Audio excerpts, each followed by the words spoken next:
the Jesus Collective. And today we get to hear from Frank Schaeffer. And if you have tips on reading or viewing, if you have a bit of knowledge for somebody, then put it in chat, please. I put my book in chat, and my recommended viewing. This Wednesday, Caroline says we're doing something different. We're going to look at the art of the Gee's Bend quilters of Alabama and Kehinde Wiley, who painted the presidential portrait of Barack Obama.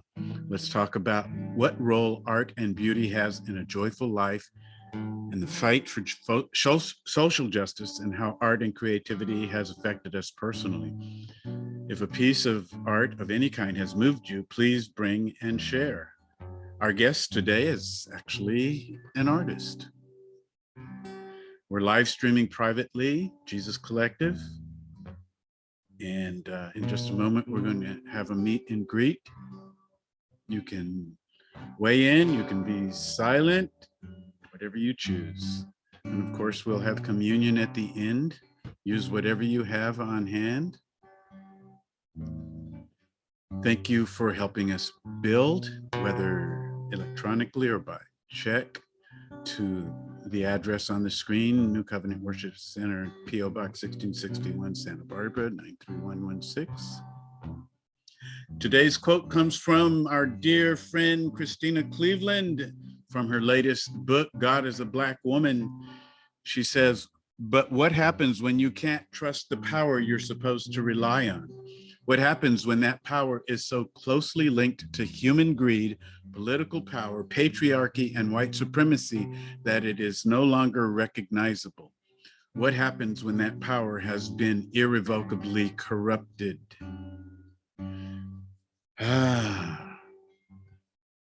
Well, Caroline, take it away. Source of our being, manifested in word and spirit, we enter ever more deeply into your presence, calling on you, our stronghold and our deliverer. You are our rock in a weary land. You are balm in Gilead, and we praise you. We love you for your great majesty and overwhelming love. We thank you for your great faithfulness unto us.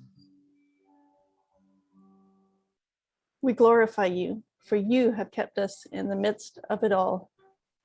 Ashe, is that right? Ashe. Ashe. Morning by morning, new mercies we see. We ask for your mercy on our souls for every way that we consciously, subconsciously, and unconsciously forget you. Oh, mercy. Our ignorance in your sight. Your sight, we ask mercy for the desecration of the earth and space. desecration of earth and space, for the desecration of our bodies, minds, and spirits. We ask mercy for worshiping the false gods of materialism, colonialism, classism, colorism, racism, sexism, heterosexism, and all other forms of egoism. Mercy. Ask for mercy for believing and perpetuating lies that hurt us. and others, confusing the beauty of your harmonious nature. Have mercy on us and strengthen us by your Spirit. Ashe. Lest we forget, we remember all who have perished in the struggle for justice. We remember all who perished in the Middle Passage, dying shackled, laying in their own excrement. We remember those who sacrificed themselves to the sea. We remember the Martins, the Malcolms, the Medgars, the Medgars, Emmett, the Trayvon, the Sandra Blands, the Eric Garners, the Mike Browns, the George Floyds, the Breonnas, and the countless others whose bodies have been claimed by acts of violence and terrorism.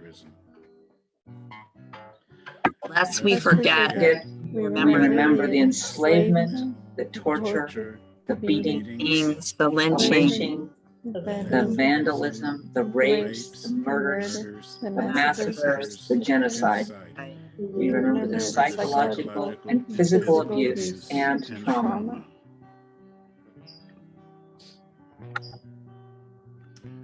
Thank you, Caroline, for leading us in that reading. And now, Shella is going to lead us in prayer.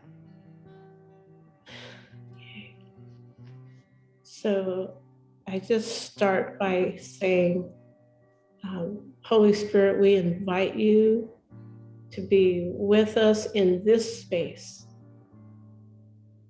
Right now, we invite you to be on the airways with us right now.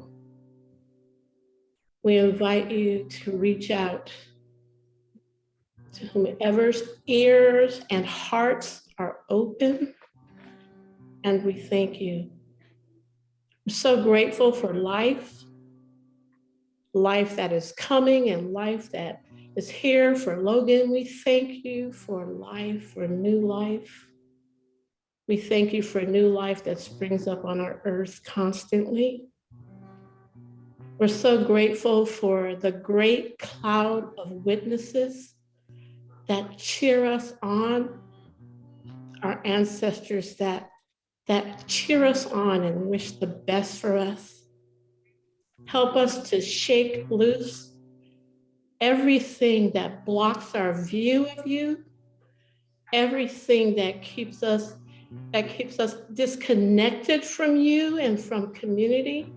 We shake that loose and help us to walk outside of our small box and see this big God that is so loving and connects us to one another. Help us to listen to each other's stories. And we thank you that people are us. And so we just praise you for who you are. We thank you for the shaking. We thank you for the settling. We're grateful, grateful, grateful people. And we thank you in Jesus' mighty name. Amen. Thank you, Shella. All right, everybody, shout out to somebody.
Welcome back, everybody. So good to see you. And for those I don't see, it's good to know you're there. Well, imagine yourself getting ready to get on an elevator, and the doors open and it's packed with people who are infected with coronavirus, and you have no mask and you're not vaccinated and you walk on. That's kind of the way that when I was around 20 years old, I walked into evangelicalism. But really not knowing what I was doing, only good intentions. One of the builders is our guest's father of, that way of being in the world. And when I started to recover, one of the things that cheered me on was his book titled Crazy for God: How I Grew Up as One of the Elect, Helped Found the Religious Right, and Lived to Take All or Almost All of it Back. I've read a few of his books. That was the first one. And the most recent one is Fall in Love, Have Children, Stay Put, Save the Planet, Be Happy. He's a New York Times best-selling author of more than a dozen books. He's also a survivor of both polio and an evangelical fundamentalist childhood. He's an acclaimed writer who overcame severe dyslexia, a homeschooled and self-taught documentary movie director, a feature film director of 4 low-budget Hollywood features that he has described as pretty terrible. He's been a frequent guest on Rachel Maddow, has appeared on Oprah, has been interviewed by Terry Gross on NPR's Fresh Air. He appeared on the Today Show, BBC News, and many other media outlets. And now he's with Jesus Collective. And I am just delighted to be able to share with everyone Frank Schaeffer. Hey, thank you, David, for the intro. Just before we did this, we were in our little breakout groups, and I was with Don and Lisa, and Don was in the middle of a sentence when we all kind of cut out of that. So Don, unmute if you're there and finish that sentence, because I was just starting to hear a little bit about who you are. And even though I'm not the one who set the timer on this thing, I want you to finish the sentence, or I'm going to be wondering all day, what would have he said? Are you there, Don? I was just saying, I got to talk with somebody I haven't talked to in about 36, 37 years, somebody I was in the military with. And we didn't even know that we were so close. Lives about an hour from me. And it just happened to meet up on an old site for our old unit. And, it was nice talking to him. And then through that, I got to meet up with several other people I haven't seen in over 30 something years. So it was nice. That's all I was going to say. Oh, well, good. I'm glad I heard the rest of the story. Yeah, thank you, Don. So, David, thanks for inviting me today. And, this is a real privilege to be with you. I think you and I first talked, I forget when both of us were doing stuff for the Huffington Post back in the early days when they were just starting that out. I don't know who contacted who. I think I read something of yours and then got in touch with you. And I know we wound up doing a phone call later. And now here we are all these many years later. And you've invited me to be with you. You mentioned this new book of mine, Fall in Love, Have Children, Stay Put, Save the Planet, Be Happy. And it is a deliberately conservative sounding title because the book is anything but. It is a book to people out there who, like me, really think it's time to have a revolution in this country when it comes to our values. And I guess the simplest way I can put it is like this, that we are, whoever we are, whether it's Don or Lisa or anybody else listening here, essentially, we are one of 2 kinds of people, or we are a combination thereof. And it has a lot to do with how we define one word, and that is the word success. Our culture defines success from the time we are tiny children forward by asking us a very interesting question that you've heard 1,000 times in your life in one form or another. And it starts when you're a kid. What do you want to be when you grow up? Now, the path to our culture's definition of success, which is basically position and power over others and shareholder profits, begins with that question. The other path to a different definition of success might begin if we ask children, when you grow up, who do you want to be? What kind of a person do you want to be? That's a completely different path. It doesn't define us by the academic degree we have or don't have, the job we have, the definition of that job, our title, how many people work for us or whom we work for. It's a completely different set of priorities. And I'll give you an example out of my own life that I talk about in the book. And that is about 13 years ago, I started doing full-time childcare for my 3 youngest of 5 grandchildren. Now, my oldest grandchildren are the ages of my friends' kids. I'll be 70 next summer. And I got Jeannie pregnant when we were 17 and 18, teenagers living in a fundamentalist evangelical commune my parents started in Switzerland called L'Abri Fellowship. And if you're going to pick a place to get a teenage girl pregnant, an evangelical fundamentalist commune is one where you're going to get everybody's full attention after you do that. And so we were living in that community for about the first 10 years of our marriage, and our journey started there. Well, now fast forward to 13 years ago, and we've been married now for 52 years as we speak here. But 13 years ago, my son, and by the way, Don, he served in the Marine Corps, active duty in Afghanistan and Iraq at the beginning of those interminable, crazy wars. He had gone in after high school. Then he went to the University of Chicago and married Becky and came back, lived with us for a couple of years and had kids. And Jeannie and I became their full-time caregivers. And I don't mean that I split that work with my wife, as in she was the caregiver and I pretended to do something on the weekend. I mean that in this very room right here in front of that painting there of those cats running around, I got tennis elbow from holding Lucy in one position in my arm because it was the place she napped best. And if you want to get in good with a young mom, become the crib for her baby that's kept her up all night so that little girl can nap in your arms for 2 hours while you march back and forth listening to Nina Rota's film scores from Fellini's movies and others that I happen to like, and she slept to. So go figure. That was the music, not Mozart, not anything else but film scores. Okay, so that started a journey for me in which I realized that I had just stumbled into the happiest days of my life. This was my most fulfilling moment on earth, not the first good review I got for my first novel, Portofino, that gave me permission to keep being a writer, not anything else you could name in terms of the way success is normally defined, these markers of career and prestige and money and achievement, but just the presence of being with this child and then with the second child, Jack, and then with Nora. Okay, well, Lucy's 13 now and Jack is 11 and Nora is 7.5. And my childcare is now school pickup for Nora. And then I cook for her because I do all the cooking in our home and so forth.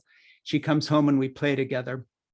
And that was my life. And out of that, I started keeping a few notes that became Fall in Love, Have Children, Stay Put, Save the Planet, Be Happy, on the joy I was getting. And I have some very bright women friends who are in the field of science teaching at a university level. One of them is Myrna Perez Sheldon, who does women's studies and neurobiology. And she said to me, there's a book here if you'd actually do some work on this, Frank, and that is you need to do some more reading on biology and psychology and evolutionary biology and neuropsychology, because what you are discovering, which is that you also have evolved as a caregiver and find satisfaction in it, is actually the cutting edge of science right now.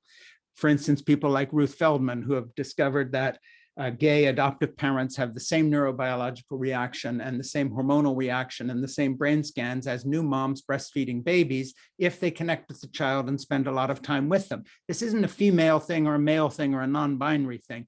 This is the only reason we're here, human caregiving of each other. And what it really boiled down to, and I talk about in the book, is that to understand why Frank Schaeffer, who grew up as an evangelical in a Reformed Calvinist background that basically taught me, and I'm sorry for the language, to be a to be an asshole by divine right when it came to my relationship with my wife and my kids. Disciplinarian, women are supposed to obey men and be their helpmeet. My mom, obeyed my dad. He could yell at her, he could scream, he could throw things. Basically, that was his role. And now I've got to follow in his footsteps, basically patting me on the back for all my worst behaviors and saying, no, this is God-given.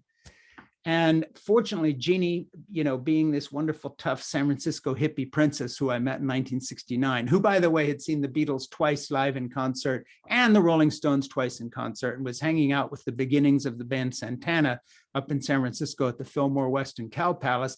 This girl stumbles into the evangelical community I'm living in, and we fell madly in love.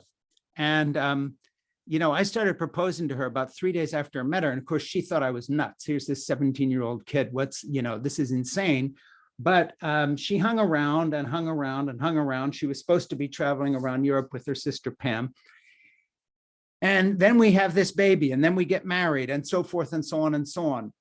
Other end of life, I'm looking back on being a real idiot of a young father, too harsh on my kids, too much time away, 6 months on the road, first doing evangelical sidekick nepotistic work with my famous evangelist father, and then in the movie business. Then I came to my senses and the kids started traveling with us as we made movies.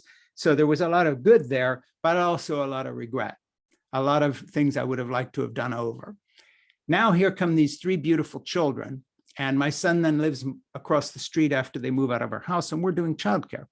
So now my fancy sciencey friends who know a lot more than I do are reading the book and just saying, look, if you do a little research and work on this, you've got a real book here, because the mixture of your narrative stories about what you're doing with your children, grandchildren rather, and the journey of, what I'll call reparenting yourself and figuring out on this bite at the apple that you got the multitasking totally backward for the rest of your life, fitting all this caregiving, not just of children, but of anyone, into your quotes career, and you're grasping at success. Finally, you've got this thing sorted out. You're not in tune with what Jesus said or Gandhi said or Martin Luther King Jr. said. You are now in tune with the way evolution made you, because evolution made us into caregivers. And I'll put it this way. We went through years and years and years of thinking that evolution was about the survival of the fittest, the toughest, the strongest. And by the way, that was Hitler's argument for race purity. That is the argument of the industrial North in all the European countries in terms of their predominance and colonialism and all the rest of it. And that is, master race crap, and we're in charge, and domination. Actually, in the last 25, 30 years, neurobiology and biology and evolutionary psychology have all gone in a totally different direction with modern research, more modern research. And that is that it always was and is now about something totally different. And this is a big point. It's not the survival of the fittest. It's the survival of the friendliest. And that the only reason any human culture ever survived, and the only reason that Pastor David and me are here today, and you're listening to me, is because somewhere in your background, whether it's 5,000, 10,000, 50,000, 100,000 years ago, 110,000 years ago in the evolutionary process, as we all wandered out of Africa and spread out across the globe as Africans, the only reason any of us are here is because, in spite of the war, in spite of the rape, in spite of the pillage, in spite of the slavery, in spite of the Holocaust, we are more fundamentally caregivers than anything else. So Sheila, I'm looking at you and Lisa and David and Don and everybody else with us today, somewhere in your history, and you can bet on this. This is 100%. You're here today because 10,000 years ago or 100,000 years ago, in that line somewhere, there was a child who was abandoned and left by the side of a ditch, mother killed by a tiger, pillage from another community, accident, and a stranger came along, heard that child crying, picked it up, took it home, did not enslave that little girl, did not rape her, did not kill her, but raised her. And because we evolved as caregivers, and Ruth Heldman's studies show, for instance, gay adoptive parents have the same level of neurological reaction to a child and involvement as humans do, They cared for that girl as their own. That's why you're here, Sheila. That's why you're here, Lisa. That's why you're here, David. That's why you're all here today. That's why I'm here, because somewhere back there, someone fell in love, not just romantically like I did with Jeannie, but if you take it from my title and the true meaning in my book, fell in love with love itself and began to see themselves as having children, whether they were single, married, pair bonded, gay, straight, non-binary, doesn't matter, in the sense that we are all each other's caregivers. So for instance, today, this community, there's 20 people here today, and David are my caregivers. And I'm not being cute here. Right now, and I'm going to look at some names here, Sheila and Lisa and David and Diane and Caroline and Sally and Barbara and Tanya and Don and Peter, Tina and Scott, you guys and Michelle and Anna, right now, you are my parents. Because what does a parent do? A parent takes what a child has done and helps that child show the world their capability. And I'm an author, and I earn my living this way. And you have given me the privilege of sharing something about what I've just done. Hey, Mom, look what I just did. Oh, that's a beautiful picture. That's a beautiful picture, Frank. I'm gonna put it up on the refrigerator where the whole family can see it. I'm not gonna hide it. I'm gonna tell you you've done something good. Good job. And that's what's happening today. You're my caregiver today. And I am your caregiver, because right now I'm trying to share something I've learned the tough way, because my book's not about my triumph. So we'll do it like I've did it. I've got all the answers. It's no, excuse the language, here's how I fucked up big chunks of my life. Here's what I learned. And what I learned is everything I thought was most important was least important. I ate the wrapper and I threw out the candy. Don't make the same mistake. And so essentially, when you think that way, are in love with love itself as the primary driving force of your life, you become a caregiver of those around you, whether you have children or not. You are a parent. You see yourself as a parent. You therefore stay put in your ambition because you're not always looking at the grass is greener on the other side of the fence. It's right in front of your face. And it isn't the big relationships. We all make a mistake thinking that the big relationships define us. First of all, career doesn't define anybody. Okay, it's just a job. Secondly, the big relationships don't define us only. It isn't how do I relate to Laura and Jack and Lucy and my grandchildren or Jeannie, my wife. That's important.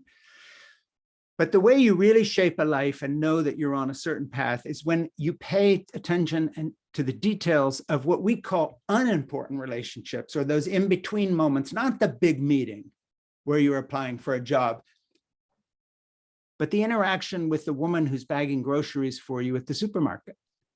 Do I live in a world in which I take 5 minutes and talk to her? Because I remember that last year she was in the meatpacking department and she didn't like the job because it made her hands so cold. And now she's out in the front of the supermarket and I say, hey, I see you've changed, you're not in the same place that you were last time I saw you. And she says, yeah, those bastards back there, they were such misogynist pigs. I hate the meat parking. So I'm earning a little less here. And you talk to her. And the lady and somebody else you're meeting, you remember, she said her husband had surgery last year for prostate cancer. How's he doing? And by doing that, by the way, this isn't all psychobabbly Jesus stuff. We're not talking about pleasing the Lord God Almighty. Maybe it does, maybe it doesn't. But let's not go there now. Let's just talk about evolution. All you're doing, by the way, is the same thing, as I quote in my book, that trees do for each other in a forest. Do you know that trees have root systems that interlock? There are no isolated trees in a forest. They feed the weaker tree. They care for each other. They watch over each other.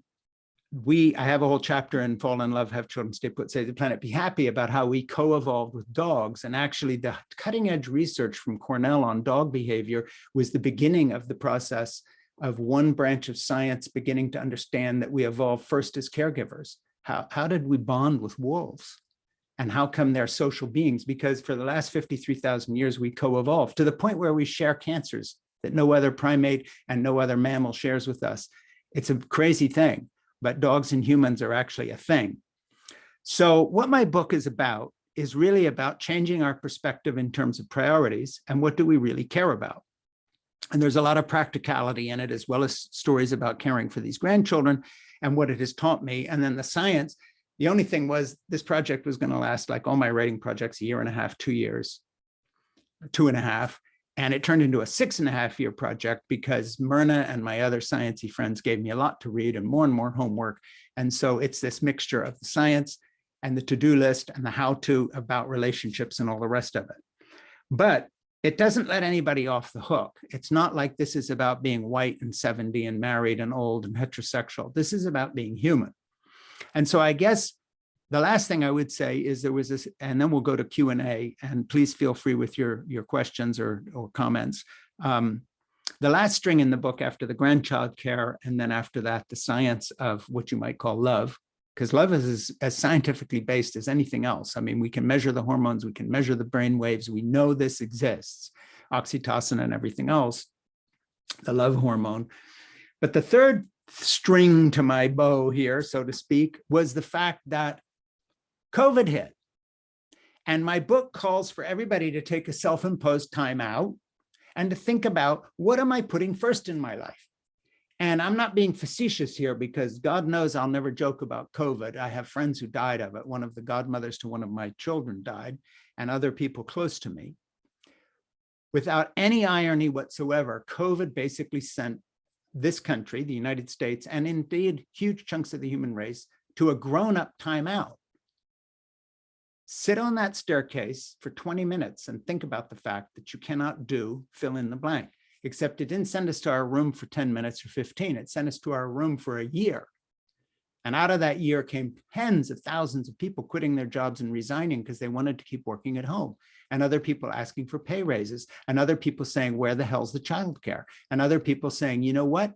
I'm a man. I've never cared for my kids. I didn't even know my toddlers. Fuck this. I'm not going back to work along the old regime. I want a different life.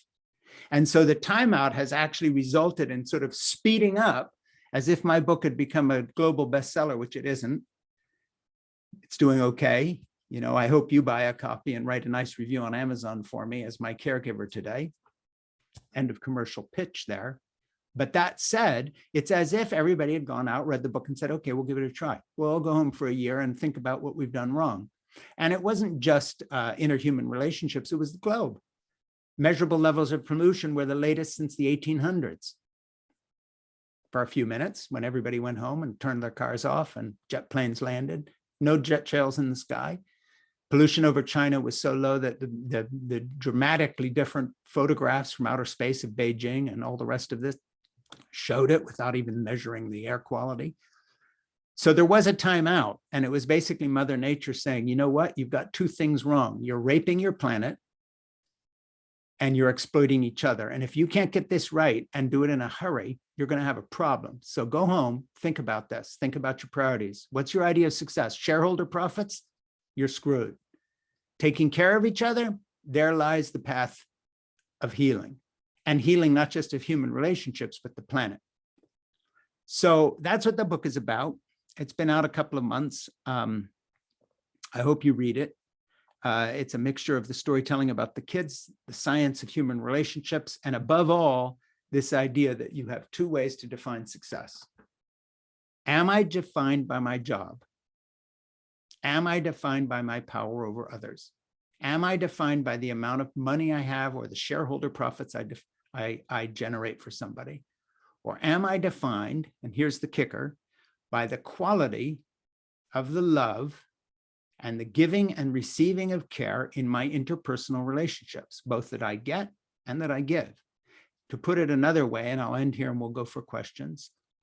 Do I trust a mirror made out of glass with a silver backing that shows my face? Or do I understand that the only true mirror that will reflect who I am and have been is the eyes of the people who know me best and what I read there? Do I read fear? Do I read trepidation? Do I even maybe read loathing in the eyes of a child, in the eyes of someone who works for me, in the eyes of a lover, a husband, a pair bonded mate, a non-binary friend? Or do I read unconditional trust. If you read unconditional trust in the eyes of those closest to you who know you best, you are on the right path. I don't care what you call yourself or who you are. That's the only mirror in which you really see yourself. And what my book calls for is to those who, like me, an asshole by divine right, who, because I was lucky enough to marry this San Francisco hippie princess who would only take just so much shit and then scream back, unlike my mother, who was sort of trying to obey dad as an evangelical good wife, helpmate, all that stuff. And because she was sweet and kind enough to me to really, really get in there with me and fight the good fight for my soul in terms of counseling and demanding that I do better and all the rest of it.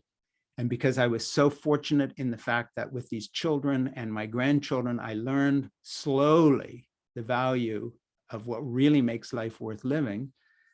I've lived, I'm pushing 70, but I've lived long enough to have the privilege to have actually rewritten and rewired some of my malleable brain. There's some science in the book about that. We actually can rewrite our neural pathways, and that actually happens and measurable. I don't mean everything's fixed, but repeated behaviors can change. You can be someone who shouts a lot, who doesn't shout so much. You can be someone who lashes out, who doesn't lash out so much. And like I said, this book's not about some triumphant guy who got it all right. It's the opposite. This is someone who survived his worst enemy. And guess who that was? Moi.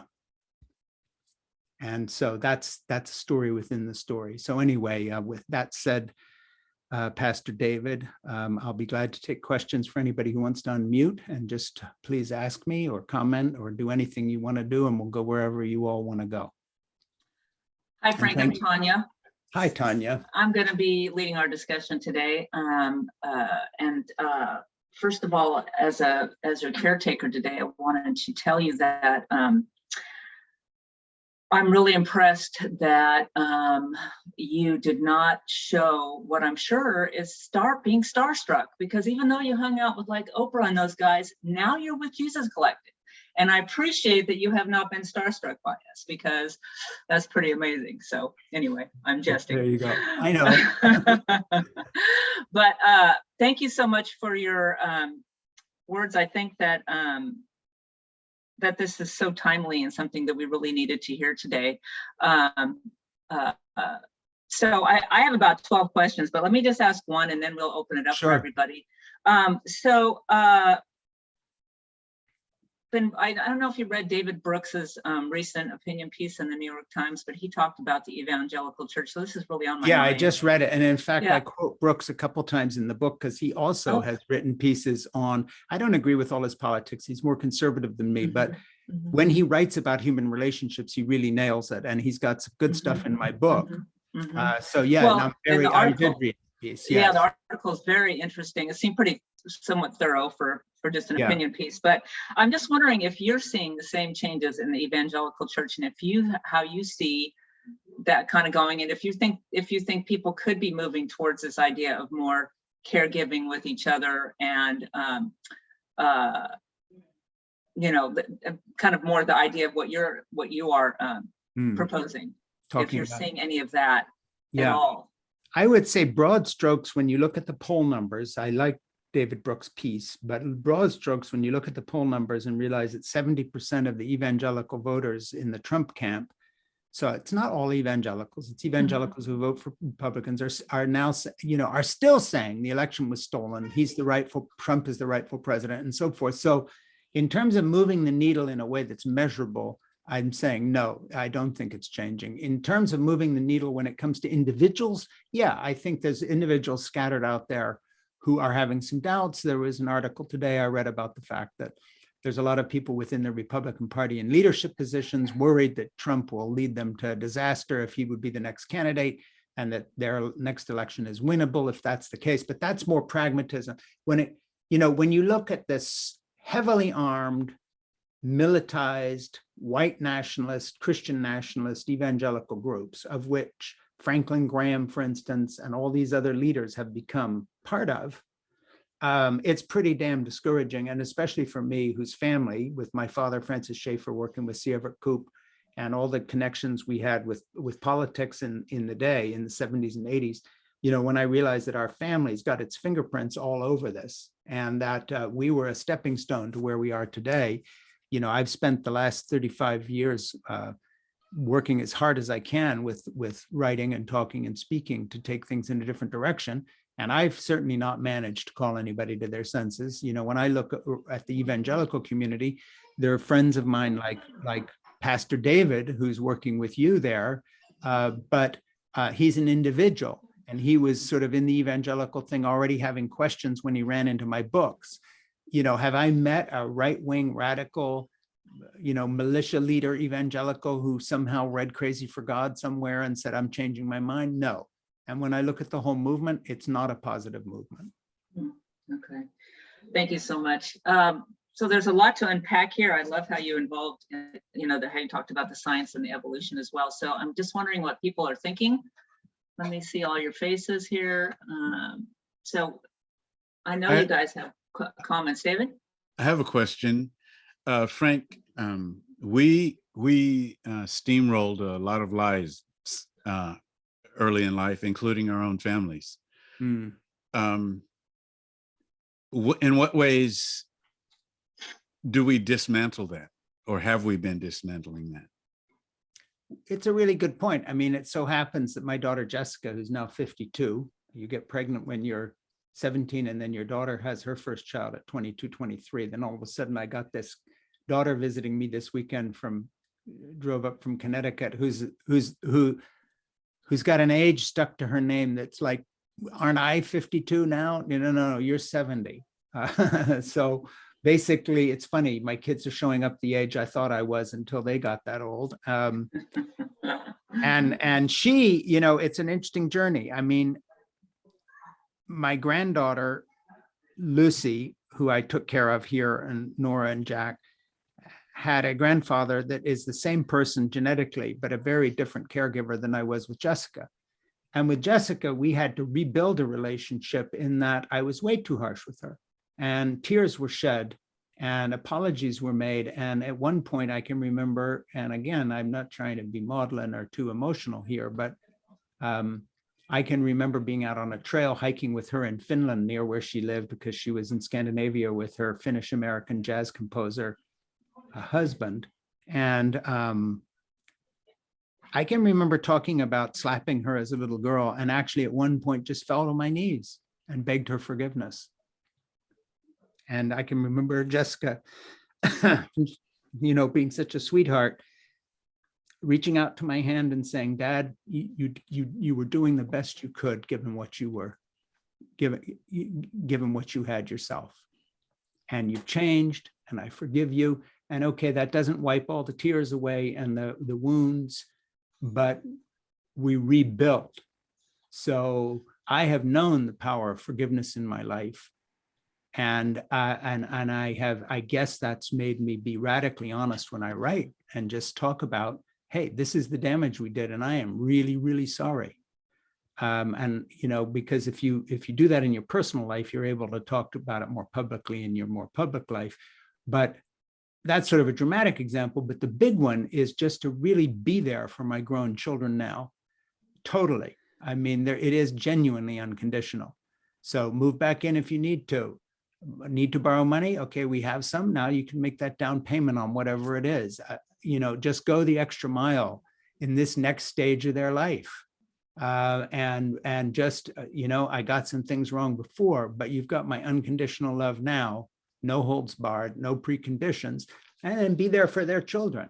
And then, take that time in that supermarket with somebody and treat them like a human being. They don't know who you are, and there's no kind of credit in it, but you can live a different life and retrain those neurological pathways that were all about career success, and really make it like, what am I reading in the faces of the people I'm talking to?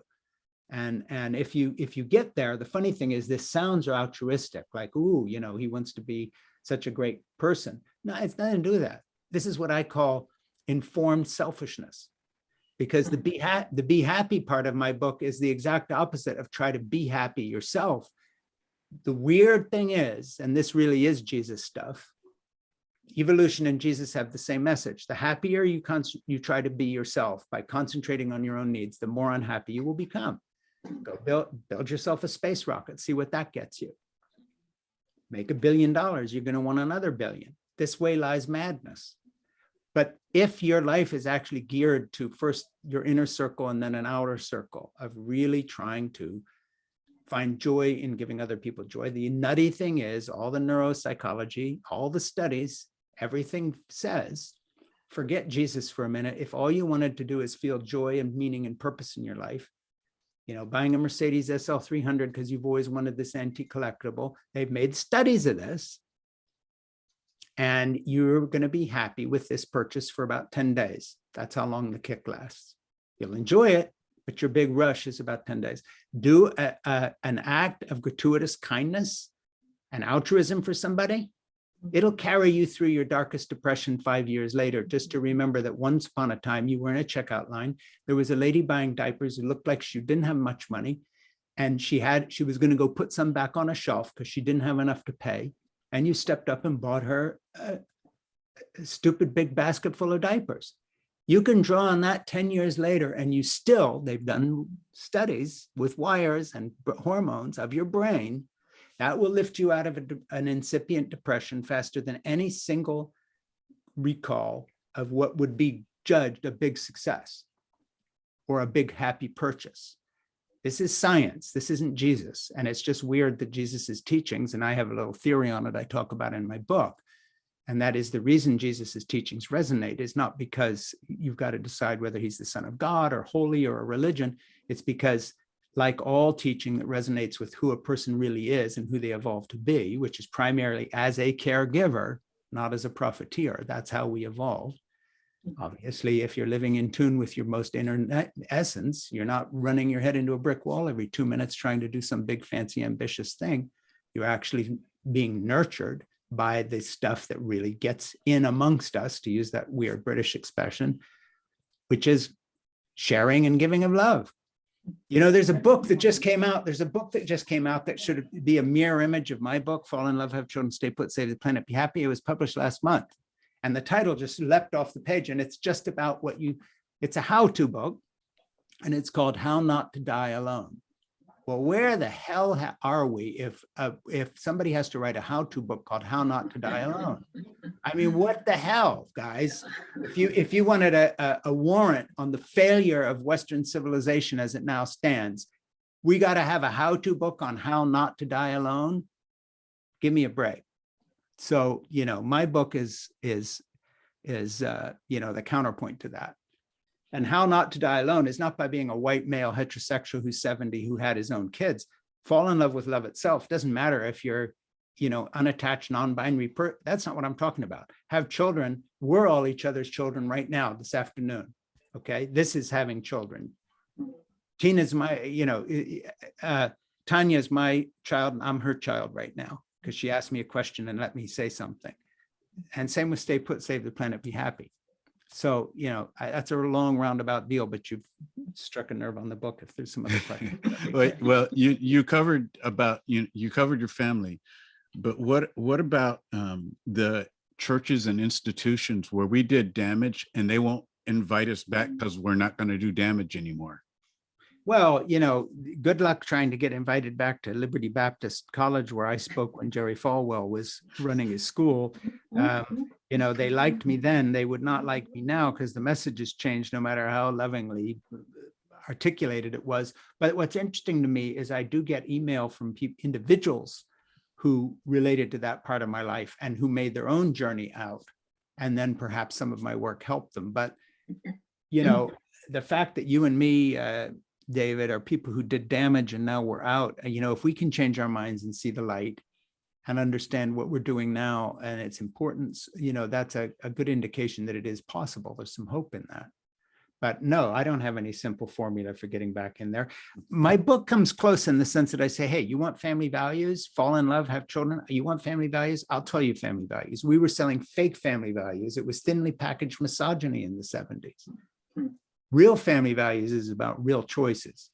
So, my book outlines a completely different approach on that, like my chapter on why feminism helps men more than women, which is a personal, very individualistic view of it. But this is a different message. So if anybody's tagging along from my old days, I'm certainly telling them how I've changed.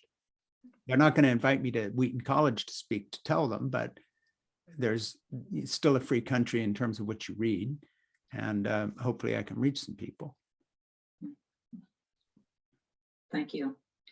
I know that there's people that have thoughts. Who is thinking about this and that this has resonated with? Hi, my name is Rosie. I'm not on camera. I appreciate your keeping it real. I'm in the grieving process. I lost my love of my life 63 days ago. Mm. And we were married over 40 years. We have 3 grown children. Our only daughter is pregnant. She will give birth at the end of May. And I'm listening to you and I'm thinking like, what the fuck? I need to write a book. I need to write 10 books because I live this. Love is an action. Love is a word. The word love is like any other 4-letter, curse word that I use to, expletive, when I need to get some points across, because I always say I like to keep it 100. Okay.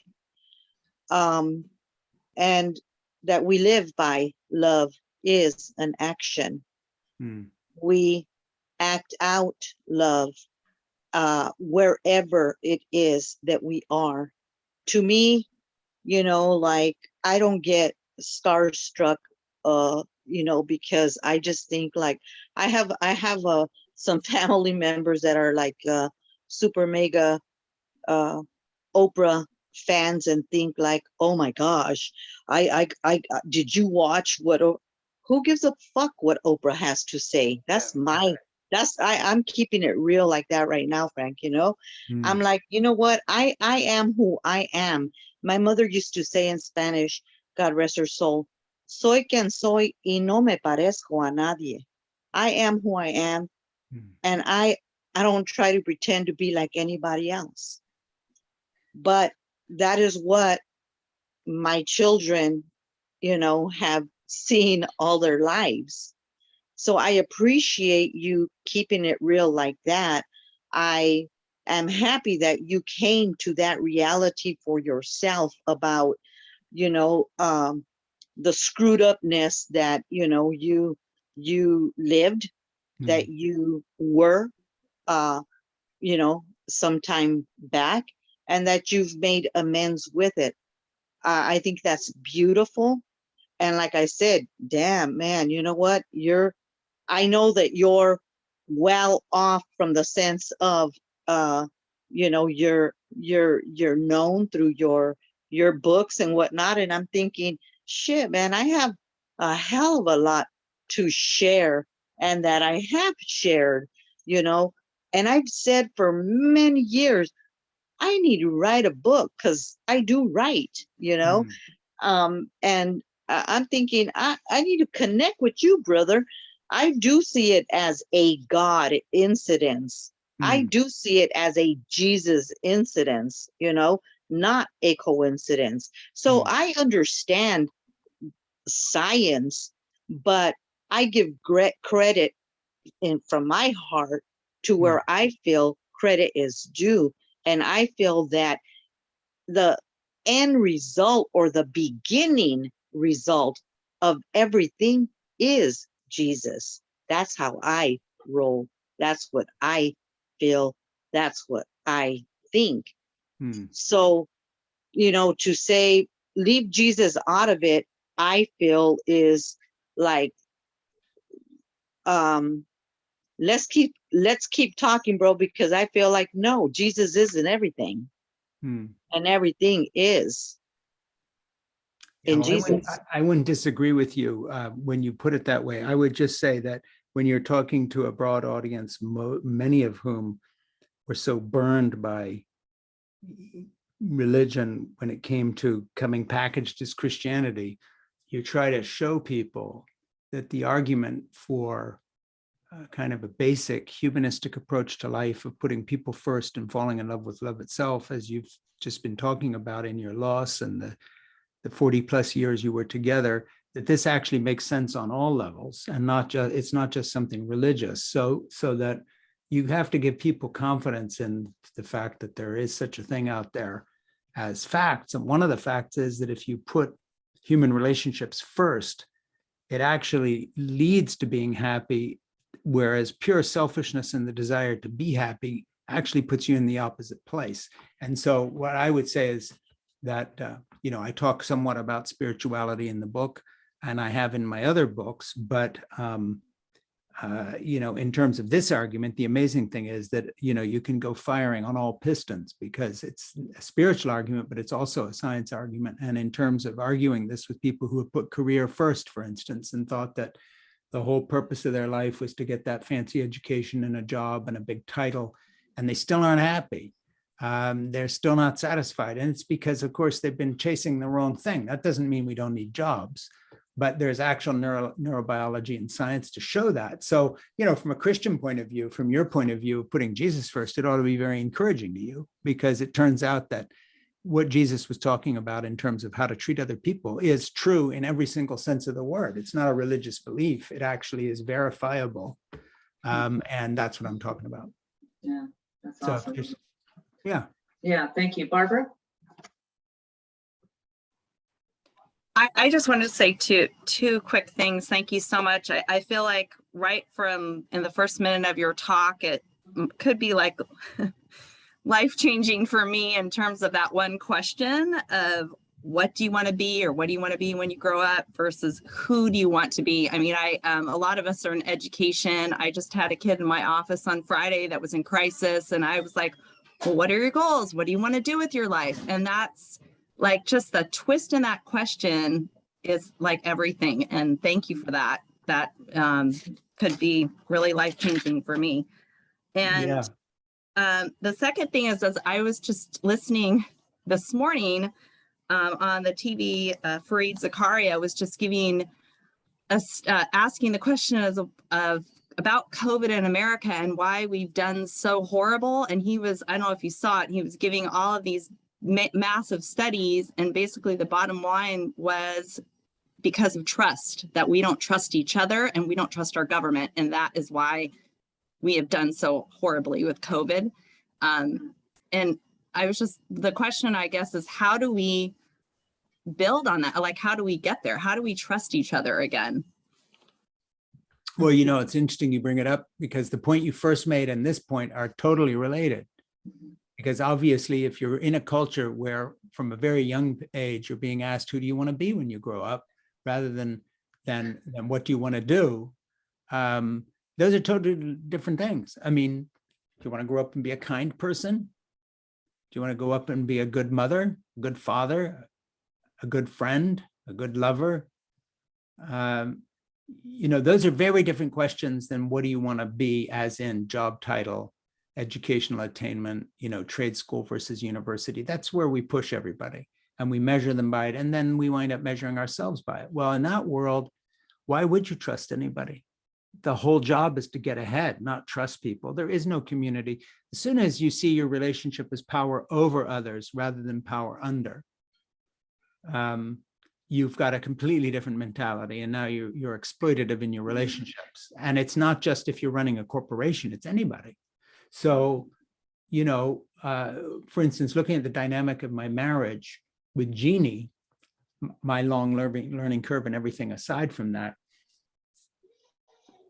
why would Jeannie trust me if the only reason I do the dishes every morning, I get up at 3 a.m. to write, and I have a second cup of coffee at about 4:15.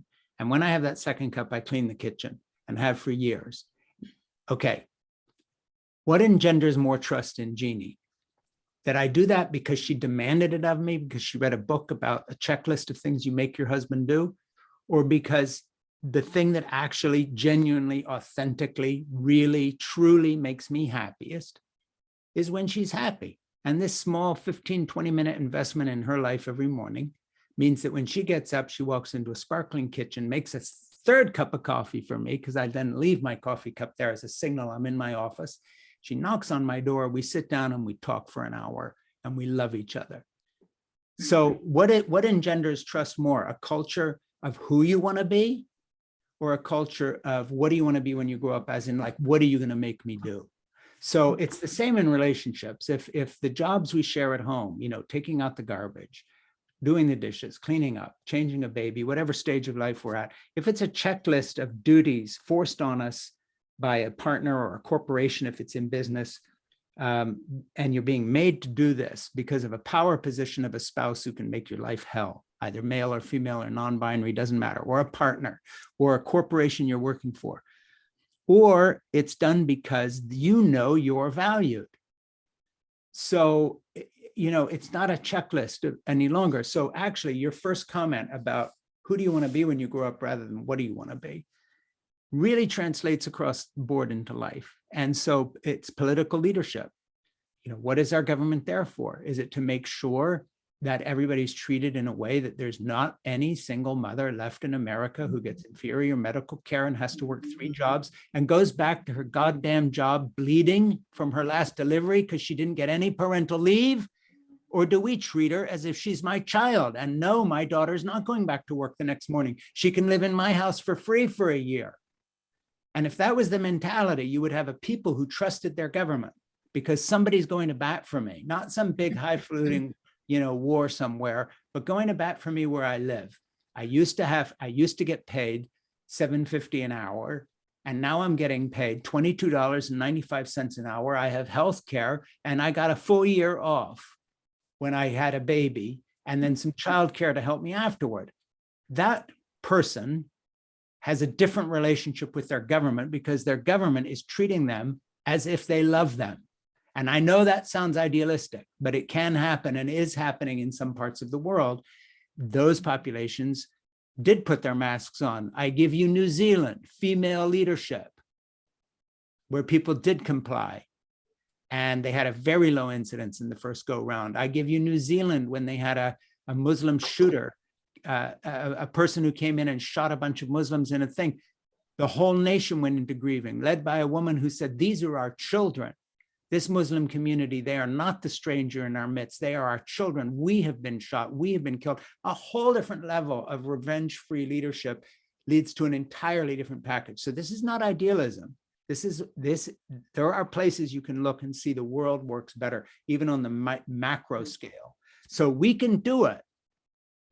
There's no reason why this can't happen in the United States. And my book, you know, is just a little straw on a massive river, but I hope it plays a small part. I hope my book helps, even if it's no more, Barbara, than this conversation, which means you might have a slightly different conversation with the student next week. If that's it, then that's it. Glad to have contributed. If it's more than that, fine. But the program is the program, and that is, it's not like something Frank Schaeffer came up with. There's nothing original here. Falling in love with love itself is what Jesus talked about, and it is what has always made the better parts of the world work best. It's why New Zealand got better leadership than we did, with people like Bolsonaro in South America and Brazil, and Trump here at home, and Boris Johnson in the UK, these bumptious, toxic, testosterone-driven idiot males who parade around, and then somebody like the Premier of New Zealand stands up, or Finland, who's also a young woman, and says, no, there's another way we can do this. It's not perfect. We have problems too, but don't tell me there's only one way to make this work. You know, if a single mom gets pregnant in Finland in high school, she gets full support and can stay home with that baby and get in-home health care. And then the whole educational system remains open to her. She can go back to high school 9 months pregnant. No one's going to bat an eyelash. She can go back to high school when she's 26. The educational system is cradle to grave. You can pick it up at any point. She can go to college for free after that. She has health care the whole time. It can be done. So we have choices as Americans, and we have a right to ask for what I would call authentic feminism. We have a right to ask for authentic care, and across the board. And the same applies to race. It applies across the whole gamut of things here. There's a better way to do this. We have examples. It can be done. And not all those examples are prophetic martyrs who get killed for what they talk about, like Martin Luther King Jr. did. Some of them are the premier of a country like Finland, or the way, for instance, the actuarial tables in Scandinavian countries like Iceland, where a country where men actually live almost as long as women. I mean, within months. Because why? Because they don't have the burden of being idiots. It's a genuine egalitarian society. It's not perfect, but they've made an effort. So, there's real hope out there, but we just have to start really fighting for things that really matter now and not get bogged down in stuff that don't really concern us. I mean, look at your life as a teacher, Barbara. Where are we? What really matters to us? And, if we start really concentrating on that, we're going to find it's the people we know and really our neighbors and really our family. And if we could start crafting policy that really answers those questions, we would have something. And there are attempts in that direction. There are people who want to do that. Well, it's, on my podcast, In Conversation with Frank Schaeffer, which, by the way, if you want to follow me, that's the place to do it, is my podcast, In Conversation with Frank Schaeffer. I've interviewed Representative Ted Lieu from California twice. And the last time we spent the whole thing talking about the chances of passing a really good parental leave bill for men and women and anybody else, and what's going on, so we talk about these things. Thank you. Caroline? I love the whole talk, and I love what you said about the child abandoned by the side of the road. I think I'm going to be thinking about that for a long time. It was actually brought tears to my eyes. But I also just wanted a practical question. Where's best for you for us to buy your book? Do you have a preferred? Buy it anywhere you buy books, but if you want to do me the most good in terms of promoting the book early in the days, sadly, even small independent bookstores that hate Amazon, look at Amazon to see what the listing is and the numbers on Amazon, and also the number of reviews. If you want to do the most book, you'd buy a copy for yourself, one for a friend, and then after you get it, you'd review it on Amazon. That actually has a huge bang for the buck, because it isn't just other readers look at it. The book trade does. It's like all these crazy prestigious news organizations like New York Times. You see stories on what's trending on Twitter. So social media is the tail wagging the dog. Well, the star system and the numbers on Amazon wag the entire publishing dog. So it's nuts. It's all out of all proportion. So yeah, favor your local independent bookstore, but do me a favor. If you're going to buy the book, go to Amazon, order it, and order the paperback or whatever. And then, write me a review, because it's crazy the difference it makes. Okay, good to know. I'm going to call on my brother. We haven't heard from him in a while. He always has interesting insights. I'm kind of curious that the title of the book says "Fall in Love, Have Children, Stay Put, and Save the Planet, Be Happy." I'm kind of curious about the "Stay Put and Save the Planet" elements. Can you touch on that? Yeah, thank you for asking that, because I should have covered it and I forgot. So thanks for understanding that I screwed my talk up. Yes, usually people talk about "Stay Put, Save the Planet" as being, lower your carbon footprint, not travel so much, save the planet. I sort of mean it a different way. And that is that I think, the best actions for anything are serendipitous actions that come out of some other thing, obliquely, like be happy. The more you try to be happy, the less happy you'll be. The more you do for others and put them first, weirdly enough, all the science, Jesus on top of it, show you'll be happier. Well, similarly, stay put in terms of geographically, don't move around for new jobs all the time. Yes, literally so. We need community, and it's not all virtual. But we can't all do that, and things need to be done. But the mentality of stay put is the big thing. So first of all, let me unpack that a little bit.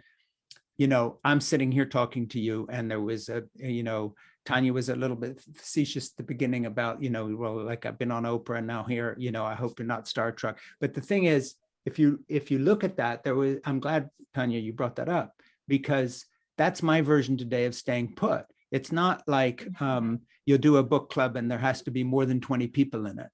No, I'll do a book club, Tanya. If you call me up, say, I've got a book club, it's me and my cousin, and we've read your book and we'd like to do a book club. There's 2 of us. Would you do it? Yeah.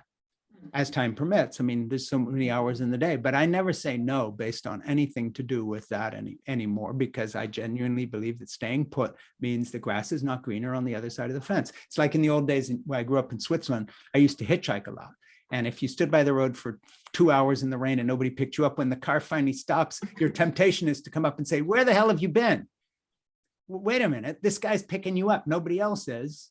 So you get in and you thank them and you ask how they are. Well, it's like that. Staying put means not always looking over the fence saying, hey, I could be earning more. I could, yeah, I'm in love with this guy or this girl or a non-binary friendship, whatever it may be, but maybe there's somebody better to meet. I'll just hold on a little longer and pick and choose and do some more online dating and see if I can. No, that's not the way good lives are lived. Good lives are looking what's in front of you and really doing something with it. So that kind of stay put is more important than where you live. Although I happen, as a guy who's lived in the same house now for 42 years and knows all my neighbors and they know me, and I know when bad things happen to them and I can ask how they are. There is a terrific advantage to not being a good American. Average, by the way, I talk about in the book, we move 11 times for career in our lives, and that's the average. So you can only imagine how many times a lot of people move. So yeah, but it's a mentality. And then save the planet comes from not saving the planet. Again, it's an indirect thing.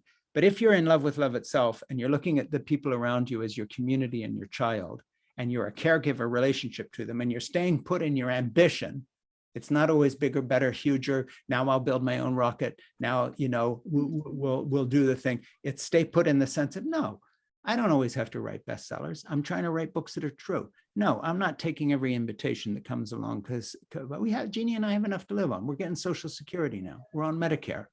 So why do I need to do all this stuff? I'm the only grandfather Nora's got. I'm staying here and pick her up after school.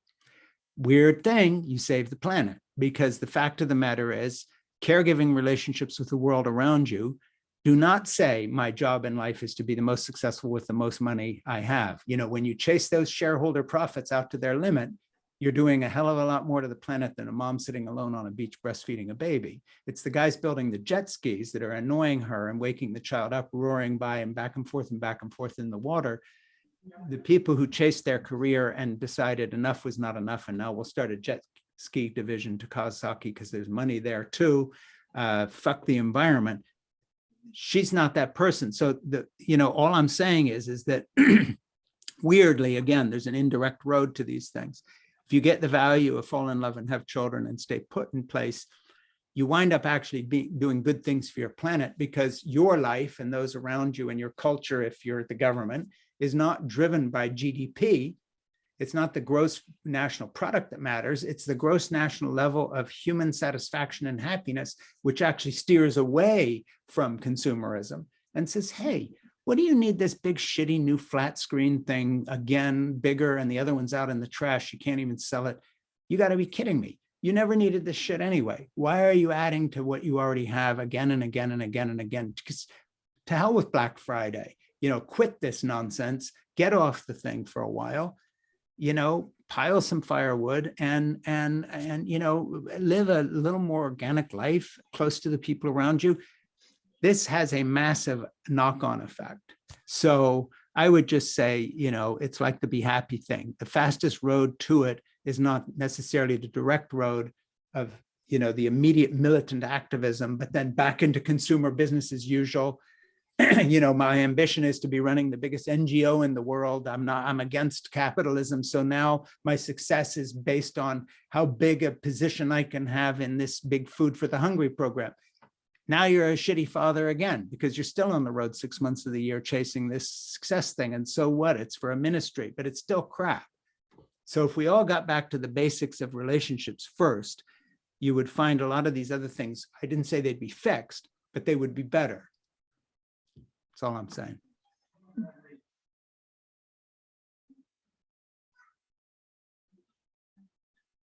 Who's next?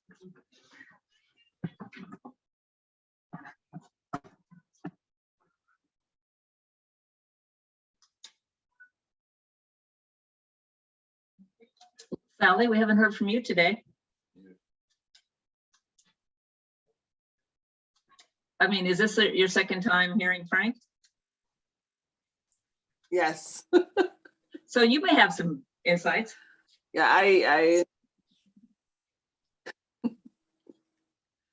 I love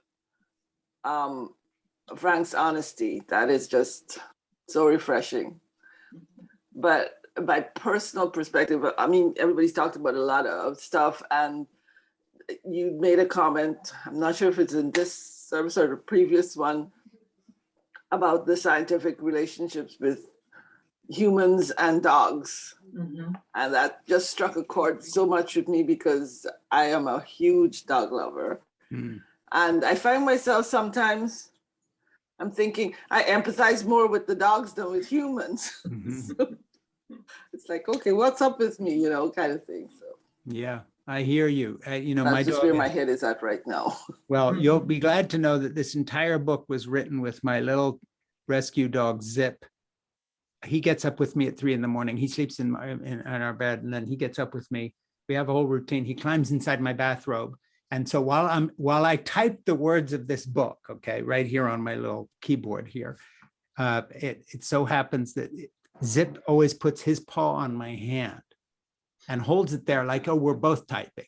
So I wrote that chapter on dogs just the same way I did about the grandchildren, because it's like, how can I love this dog so crazily? So I have a line in the book. I say, you know, I look at him sometimes, I say, oh, Zip, you know, big monkey love little wolf.